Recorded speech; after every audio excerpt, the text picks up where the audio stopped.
વડોદરા મહાનગરપાલિકા ખાતે પાલિકાના કમિશનર અરુણ મહેશ બાબુની અધ્યક્ષતામાં એક રિવ્યુ બેઠક યોજાઈ ગઈ। શહેરના વિકાસ, રોડ રસ્તા, પાણી, મોન્સૂન અને અધિકારીઓ ભરતી અંગેની બેઠકમાં ચર્ચા કરાઈ। તો શહેરમાં આવનારા ચોમાસામાં વરસાદી પાણી ના ભરાય તે અંગે વિસ્તૃત ચર્ચા કરાઈ। બેઠકમાં અધિકારીઓને કારનો ઓછો ઉપયોગ કરી ડીઝલનો ઓછો ઉપયોગ થાય તે માટે પણ સૂચન કરાયું। પાર્કિંગ, સ્ટ્રીટ વેન્ડિંગ અને સ્પોર્ટ્સ અંડરબ્રિजेस એના ઉપર પુશ આપીશું, જેથી કરીને અત્યારે આપ જાણો છો કે દરેક જગ્યામાં ફૂટપાથ ઉપર બોલીવાર્ડ લગાવવાનું કામગીરી શરૂ થઈ ગઈ છે, જેથી કરીને ઇલીગલ પાર્કિંગ ઓછું થશે અને અત્યારે ફ્રી પાર્કિંગ અમે આપીએ છીએ એને પણ ધીરે ધીરે પે એન્ડ પાર્કિંગમાં કન્વર્ટ કરીશું। અને લોકો જે આડેધડ પાર્કિંગ કરે છે, હવે ટોઈંગ ગાડી પણ અમે વડોદરા મહાનગરપાલિકા લાવી દીધી છે।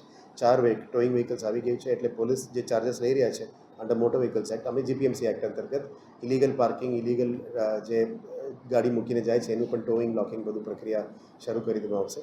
ખાસ કરીને જે મેજર ડેડલોક્સ છે, લોકો રોડ ઉપર આવી ગયા છે, એને પણ વિનંતી કરીએ છીએ કે તમે થોડું સહયોગ આપો। રોડ ગાડી ચલાવવા માટે છે અને ફૂટપાથ પબ્લિકને ચાલવા માટે છે, એના ઉપર દબાણ કરનાર લોકોને વિનંતી છે।